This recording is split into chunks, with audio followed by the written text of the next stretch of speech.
How to fix the media keeps stopping error in Samsung Galaxy S26 Ultra. First of all, reset app preferences. Open settings.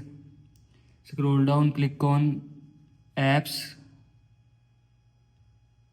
Click on three dots more option. Here you will see reset app preferences. And if you want to reset app preferences, then click on reset app preferences.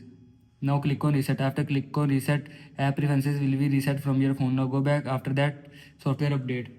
Open settings, scroll down, click on software update, click on download and install. Here you will see update option, and if you want to update software, then click on update. After click on update, your phone software will be updated from your phone. Now go back. After that, reset all settings. Open settings, scroll down, click on general management, click on reset all settings.